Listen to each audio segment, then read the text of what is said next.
wondering how I got into this mix. Gentleman mentor, Derrick Broze. Thank you, brother.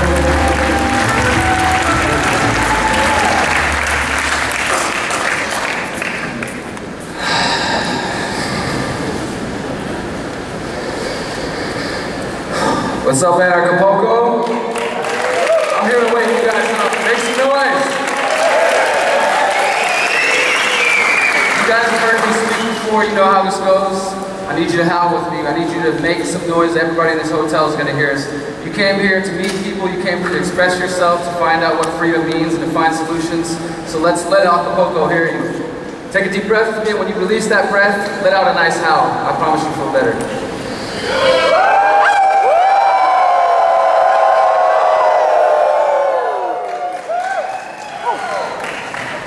I feel better. All right. So I have 30 minutes to cram in a lot of ideas. I always bring a lot of good ideas, a lot of big ideas and solutions. I know you guys are here for solutions, right? Who's here to hear solutions, right? So got 30 minutes to do that. This presentation is probably really an hour long. I will do another version in the future. You guys we can take our time. But I want to get a couple of commercials out of the way real quick. I'm doing a workshop tomorrow evening around 5 p.m. in my hotel room. It's the best place I can find. So anybody wants to come hang out with me in my hotel room? 12:30 is floor number 12. It's called Creating Freedom Now, Agorism, Counter-Economics, and Freedom Cells. And if those words don't mean anything to you, they might by the end of this talk.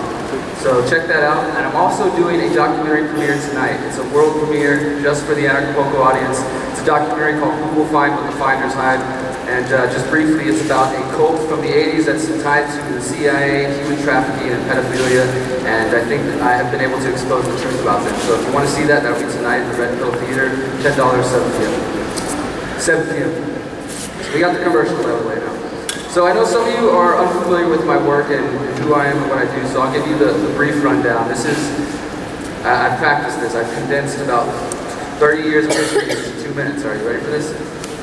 So, grew up very depressed, tried to kill myself several times, visiting my birth father in prison, got into drugs when I was 18, was addicted to drugs for a few years. By the time I turned 21, was addicted to crystal meth, went to prison, discovered meditation in prison, started changing my life around. When I got out of prison, I read a book by Jim Marrs, read a book by Ron Paul, watched a documentary. My life was never the same again. Started doing activism in Houston, got into journalism, started a website called The Conscious Resistance. I've written several books on the ideas we're going to explore today, and I do public speaking. Good enough? So that's the short version, right? Obviously there's a lot of details that we're going to get into. And as I mentioned, my website, well, one other note, I do talk fast because I think fast. So if I start talking too fast for you, you can just kind of like wave me in a little bit. I'll try to slow down. So my website, and I guess the movement you could say that I've been working on building for the last 6 years, is called the Conscious Resistance, right? That term to me is essentially the idea, the realization, the recognition that the struggle for a more free and ethical world is not going to come from the physical manifestations of power by confronting them, right? Obviously we need to confront police, we need to confront corporate power, we need to confront the state, we need to be aware of the problems in the world. But that's only one half of the struggle that we're in. The other half is the internal struggle against our own internal tyrant, our doubts, fears, and insecurities. And I don't care who you are and how big you are on YouTube or Facebook or whatever, or what big stage you speak on, we all have doubts, fears, and insecurities. That's another reminder I want to give you guys. Throughout the next few days, don't let any of the speakers give you this impression that they are better than you in any way, or that they should be placed on a pedestal. There's a lot of amazing people here, done a lot of good research and have important ideas, but just because I'm standing up here on this stage and you're sitting down there, you're my brothers, you're my sisters, we're all the same, right? So, don't fall into that ego trap, don't let them fall into that ego trap, and don't allow yourself to have blind worship of anybody. We all learn from each other, right? It's important to recognize. So along with that, we each have our own doubts, fears, and insecurities, and they express themselves in different ways. We have different paths, right? The short story I just shared with you guys, it might be different from your upbringing, but I guarantee you we have commonalities, and we can find that common ground. So it's important to recognize that. So as I was going through my depression and prison and kind of starting to unravel my own trauma, I realized, well, holy shit, if I've been suffering in this depression my whole life and unable to see past that, to see the problems in the world, Well, then that means my other brothers and sisters who are out there suffering, they haven't been able to come join us yet because they're just trying to make it through another day, right? There was a point where I was just trying to not kill myself that day, right? So you could have come to me and said, hey, have you seen what they're doing to the environment? Have you seen what the police are doing? Have you heard what the state's doing? And I would have listened, I would have believed, but I wouldn't have been able to do anything about it. I was just trying to make it through that day, right? So we have to work on our own internal trauma and heal those traumas that we have and those doubts, fears, and insecurities, and constantly work on it. Work on that self-love. Who here struggles with self-love? All of us, right? It's okay, you don't have to raise your hand, we know it's true. We all struggle in different ways, it's okay. So that's what the conscious resistance is about, and more recently I've started to call it a holistic anarchism, holistic activism. We'll define those terms briefly. So holistic is one of these beautiful, nice sounding words that is often overused or used in different ways that it maybe doesn't apply. I've seen everything from holistic gardening, holistic sex, holistic cat food, holistic, you name it, right? But the term has meaning. Imagine that words actually have definitions. They matter when you use them. So holistic is the idea that any topic, whatever you're studying, should be seen from a perspective of the whole entity. So let's say holistic psychology, right? You study the whole mind. Holistic ecology, instead of just studying the animals, or just, the trees, or just humans, you study it all as one ecosystem, right? One system, and that changes the way you understand something. Holistic medicine, you guys are familiar with this term, studying the whole body instead of just treating the symptom, right? So when I'm talking of holistic activism, I'm talking of coming from a place of proactivity as opposed to being reactive, right? A reactive activist, what I consider most typical activism, is they're doing something over here. Let's run over here and fight it and protest it. Oh wait, they're coming over here. They're dictating the game. They've got us running this way, running this way. They're drawing our attention wherever they want, right? We're not being proactive. So two quick examples of that. March Against Monsanto and the Fed marches in the United States. People raising a lot of awareness, going to the streets, protesting, rallying, passing out flyers. And in the case of the March Against Monsanto, when they're done celebrating their marches, they go sit down and they eat their GMO corn chips to celebrate, right? And then you're at the Federal Reserve marches, and people are like, yeah, I want to support, let me buy the End the Fed shirt. They pull out some Federal Reserve notes and pay with it. They're not thinking holistically, right? They're contributing to the problem, and this is not a judgment. We all do these in different ways, but the holistic message is asking us to take all of these things into consideration. Economics is important. Knowing what's going on in the political world is important, but it's not the end game. The way you live your life is equally important. The relationships you have with other people. Because you can come up here and speak all day about philosophy and know the ins and outs of government and libertarianism and anarchism, but if in your interpersonal relationships you treat people like shit, that's not really living up to the message, right? It's easy to talk a big game, it's much harder to live it. And again, I'm not saying I live it 100% either. I struggle just like every one of you. So that's what I mean when I talk about holistic activism.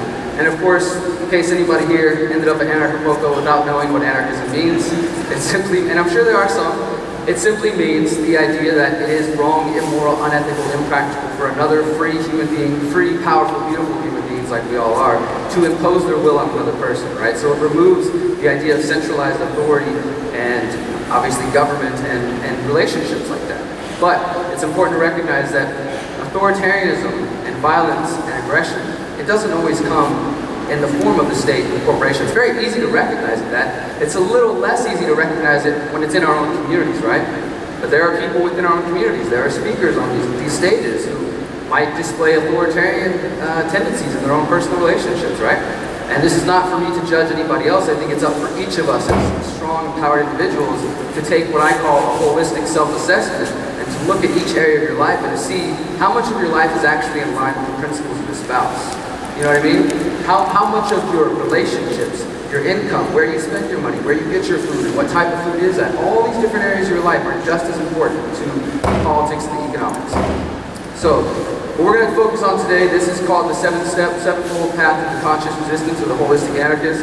And I'm going to provide you with real-world practical solutions that can work for you both in the sense of physically breaking your chains and also emotionally and spiritually freeing yourself as well. Because as I said, I think these are, I think you are selling yourself short if you only focus on one aspect. I'll say that, okay? And we're going to go through and show each. I'm using the chakras as kind of my guide here. You'll see. Wait, am I supposed to point this way? There we go. You'll see that as we go through, we're going to talk about one aspect will be on the spiritual, emotional empowerment. The other aspect will give you the physical. So we're going to have essentially 14 steps here. And if you're not comfortable with the idea of chakras, it doesn't really matter. It's just as simple, right? Use it for what works for you. So let's go through these 7 steps. And I'm going to tear off a piece of paper every time I'm done with one. It's a celebration, right? I've been planning this for a while, and I'm very happy to share it with you guys. You guys with me? Alright. So mindfulness, I think that's probably the most easiest, but also maybe one of the most difficult steps, right? Mindful, to be aware. Awareness, mindful awareness. This is something that I first started to develop and become aware of when I went to prison. I discovered Zen meditation. Zen Buddhism was one of the first areas that I kind of delved into. Over the years, I pursued more of my own native heritage and learning from native spirituality. But it all starts with mindfulness, right? None of us would be here if we didn't have some moment of becoming aware that something was wrong, right? We might not necessarily have all the solutions, but we're aware that things are not quite what we believe they could be. And we feel compelled to do something about it, to come to conferences or to meet other people, to post online and do things like that, right? So everything starts with that mindfulness. For me, mindfulness entails, trying to incorporate meditation into my regular routine, trying to practice nonviolent communication, again, removing the authoritarianism from my own relationships and my own communication, but also trying to find ways to just live in a mindful manner in every area, right? So that's a good foundation on the spiritual side, the spiritual, taking time to be mindful, to contemplate, right? So if you're living a busy life, find 5 minutes a day, 10 minutes a day, beginning of your day, at the end of your day. Sit in your favorite chair, sit in your favorite comfortable spot and stop and reflect. Think about what you did from the moment you woke up to the moment you're going to bed, and I promise you, that regular practice will start to bring insights to you. And again, instead of being reactive to the world, you can be proactive. Okay, this person said this, they're triggering me, I'm feeling all kinds of ways, I'm catching feelings, let me look at how I'm feeling, where is this coming from, and you're able to use that introspection.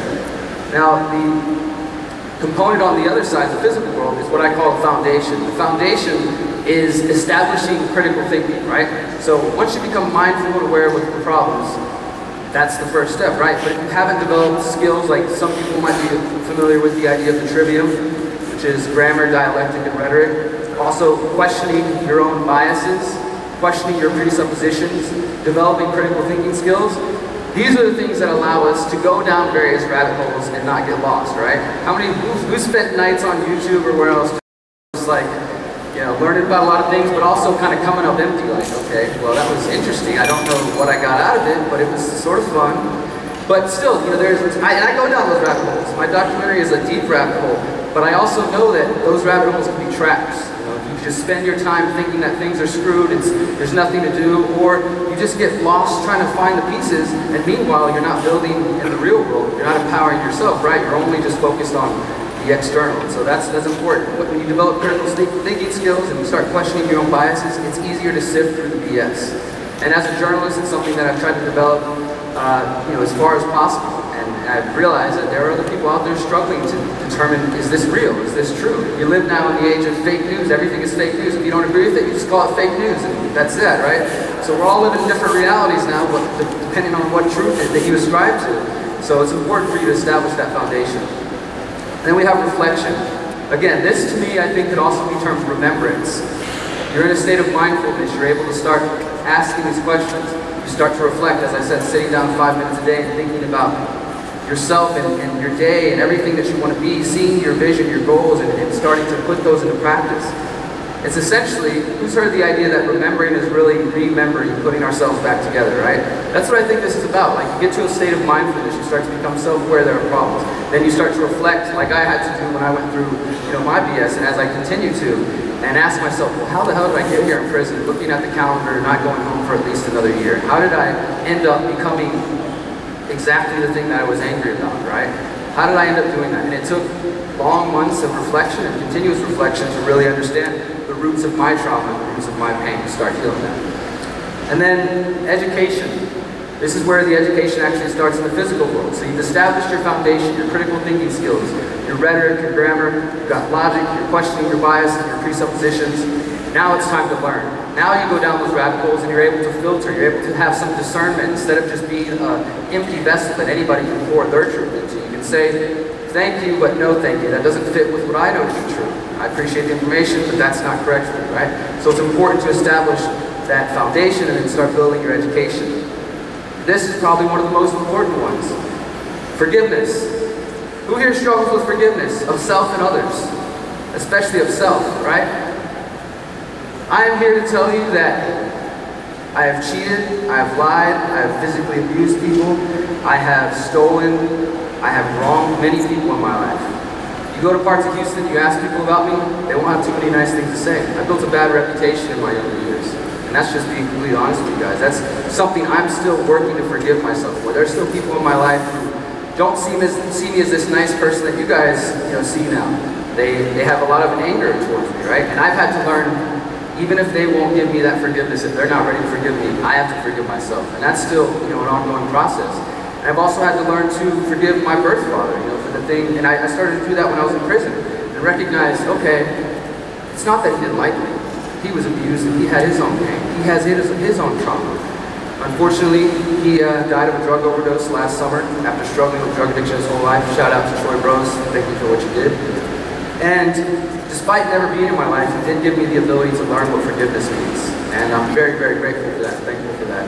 So it's important for us to understand, despite what we have done in the past, despite what we may have done to other people, it doesn't mean you get a blind pass. It doesn't mean everybody's just going to openly welcome you back with open arms. But it's important to start that path of forgiveness. Again, for yourself and for other people. There's no reason to hold on to that pain and to that. All it does is weigh you down, and it fills you with blind anger. And you know who comes and takes advantage of that? The state, the corporations, the people who are feeding you. Because if you haven't recognized yet, this is the most important real estate in the world. I know they're selling properties out here and everything. This is the most important real estate. They can't sell you anything better than this space right here in your skull. And everybody's always trying to get in that space. Whether it's the YouTube ads, whether it's marketing on TV, I'm trying to get in your headspace right now for positive reasons. Other people have other intentions, right? So if you are the one in control, and if you are the one able to forgive yourself, then you can do anything. I mean, really, nobody can stop you, right? But once you let them in, then you let that doubt, and it takes over. It does take over. It takes over. It's very paralyzing. Life can become much more difficult. Action. Probably one of the most important things we're going to get into. I put out a video a couple days ago called "Social Media Activism is Not Enough. It's Time to Act." Who here agrees with that statement? Now, who here has changed their Facebook profile as a form of activism? Who here has posted a meme? I'm not saying these things don't have an effect, right? Obviously, if it wasn't for social media, we probably would have never connected the way we have. But also, I'll be on a panel after this talking about independent media censorship. My work has grown because of social media. I've been able to do 2 US tours because of social media, but also it's a weak point. It's not enough, right? So many people, I think, are content to, even just to come to these conferences. These are beautiful experiences, right? And I speak at events like this all over the world. I'm going to speak in the jungle in Costa Rica in 2 weeks, right? Beautiful people coming together, having a good time, parties, celebrations, workshops. But none of this matters if when you go home, nothing changes. If that's the case, then let's just drop all the pretenses and admit we just came here to party. Let's be real, right? But if you really came here to change the world, to change yourself, to get some knowledge, to get some information, to take it home and to change your community and then to inspire other people, because that's all I'm doing, being inspired by people, taking action, inspiring other people, being re-inspired by them. You guys all inspire. Everybody that comes over to my table and says, hey, thank you, you did this, you're giving me fuel to keep going. On the days when I feel burned out and I can't do this anymore, I'm done, I'm sick of this. Somebody sends an email and okay, I can't give up. You gotta keep going, right? You can't give up. We can never give up. So it's about taking action. Words are not enough. I'm sorry, my friends. Words are not enough. Even my books are not enough. Talks are not enough. We gotta get connected to our communities, localized. We'll get there in a second, right? I'm winding down on time. We gotta hurry up. Acceptance. Acceptance is the next level, right? So this one is a tricky one because when I started to develop the ideas of the conscious resistance, when I got out of prison, I was already into meditation and I started to have my kind of wake up in the political world. So I had my activist friends and I had my spiritual kind of consciousness meditation friends. And for a long time I was living 2 lives because I would go to my activist friends and say, hey guys, I'm going to meditation tonight. Anybody want to come? And they're like, what are you talking about, you crazy hippie? Or, are you on drugs? Or just weird things like that. And then I go to my friends in the spiritual circles and say, hey, have you heard about this police state they're building? Have you heard about 5G? Or just whatever topic I was interested in. And they're like, don't talk about it. You're going to manifest it. Don't talk about it. You're quiet. Don't bring up the bad things. And so for 2 years, I was like, okay, I guess I'll just do to these different worlds. And then finally, I realized when the phrase the conscious resistance came to me, there is no separation. There's no separation as much as we would like it to be. So when I talk of acceptance, I'm not just saying accept like these people are in control and we can do nothing. Like there's plenty of people who are woke, awake, they know what's going on, but they've resigned themselves to apathy. Well, the Rothschilds control everything, the bankers control everything. No, crypto, that's controlled. Anarchapulco, that's controlled. There's nothing we can do. Might as well just sit at home and just cry or just be angry, right?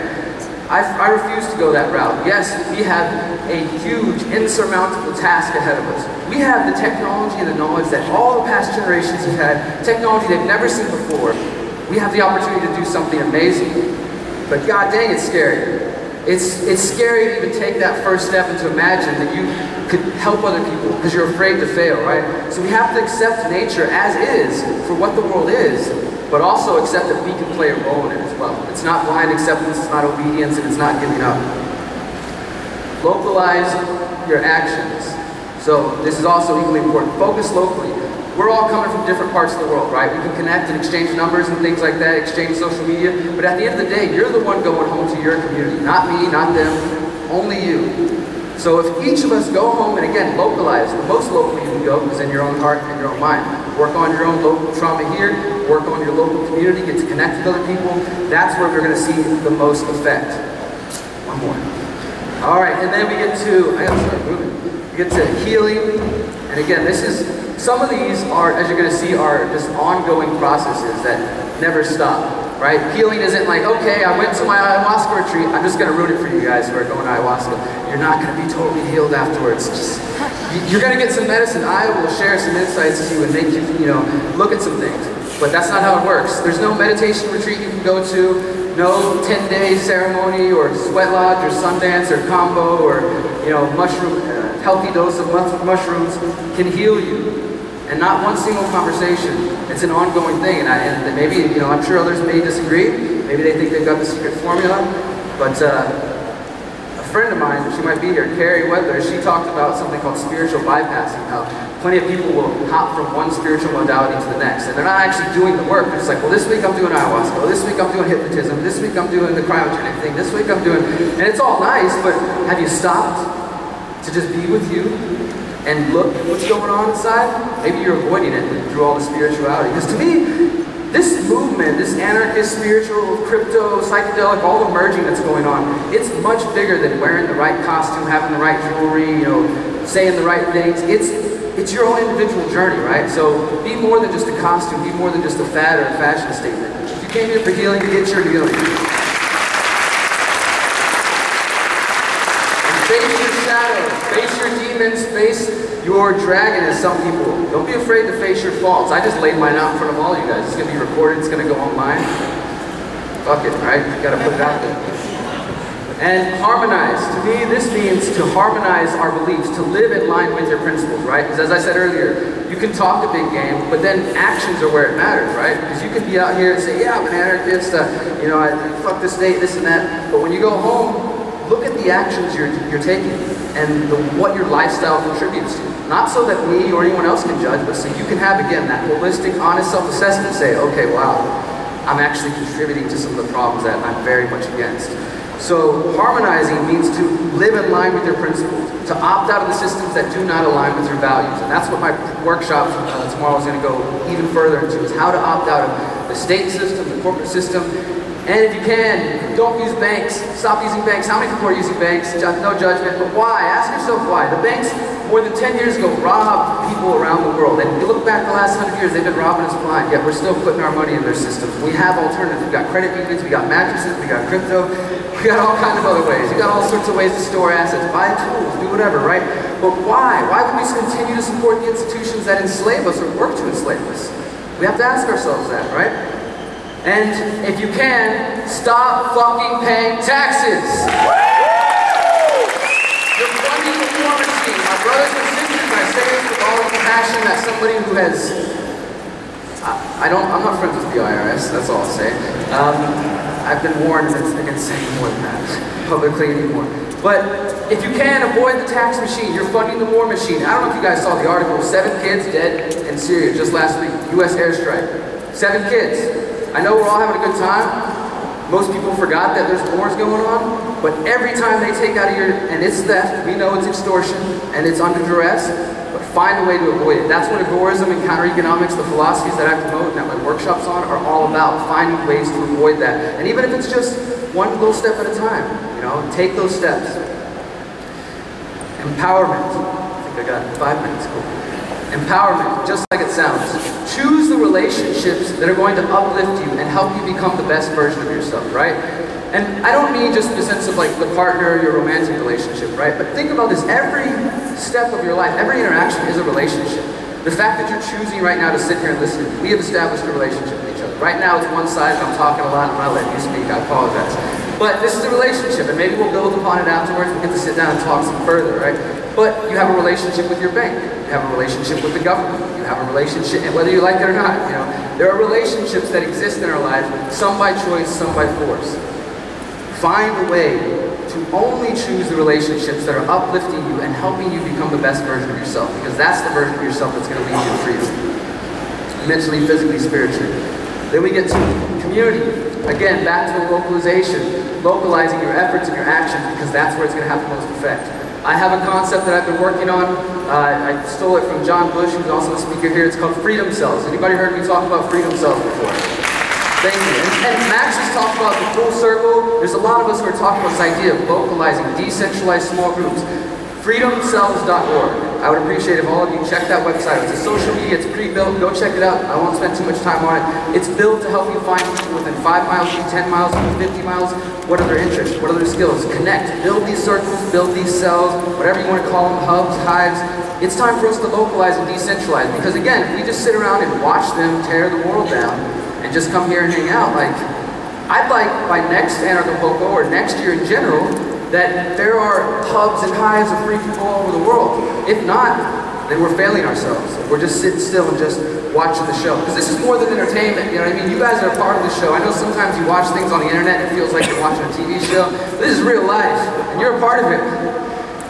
Actualization. Do we ever achieve a state of enlightenment or actualization? I don't really know if that is possible. Some, again, would argue differently, but I do know this, that by aiming for that and striving for constantly to actualizing ourselves, to do all the things I'm laying out here, self-forgiveness, healing, to live in line with your principles, you might experience moments, those moments where, and you know those moments, you know what I'm talking about. Everything else disappears, there's that beautiful smile on your face, you feel that energy rising up from the earth, through your legs, up to your heart, and you just want to howl. I mean, that's what I do, maybe you do something else. And when you have those moments, say this to yourself, and when you're having the bad moments too. So this is what it feels like to be alive. Whether it's bad, whether it's good, it's emotion, it's you, and it's a part of the actualization process. So when you're having your good days of meditating for, you know, on end, and you're like, wow, man, I've been facing everything, things are going good, and then life hands you a shit show one day, and you start melting down like, no, I lost it, I thought I had it, I was almost to enlightenment. That's part of your enlightenment too. That's a part of the struggle. Don't run away from the struggles. This is what it's like to feel alive. Remember that. You can have moments of bliss, and they're beautiful, but don't chase them. Don't, you know, it's just another drug, trust me. I've tried all the drugs. They don't lead you where you think you're trying to get to. And liberation, complete freedom. Once again, is this possible? Can we live a life where we are sourcing all of our goods, our resources, and our ideas sustainably? We're living in abundance, we're not harming anybody, we're not subsidizing corporate or state power. Is that possible? I don't know, but god dang, I'm going to try. I'm launching an intentional community in 2020, the beginning of it, and I need your help. I've been planning this for 4 years now, and I'm still not there yet, but I know that together, each of us, whether we all choose to live together or live side by side or be inspired by each other, the possibilities are endless. I'm not going to give up until I can have the life that I want. And if that means I got to go live on a one-man island by myself to avoid the rest of you crazy folk, then I guess that's what I'll do. But I want to believe we can do it together. And I know you guys are looking for that. How many of you have posted that meme with Charlie from freaking Always Sunny, like me telling my friends we need to go join an island and create a community, right?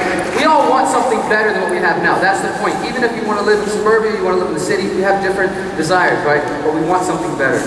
And I know we can get it together. And this is what it means to be a holistic anarchist, to be a holistic activist. And I hope that you guys will join me in my effort to create more holistic activists and more holistic anarchists. I've got 30 seconds. I'm going to end the way that I always do. Remind you guys again, I have a film tonight, I have a workshop tomorrow.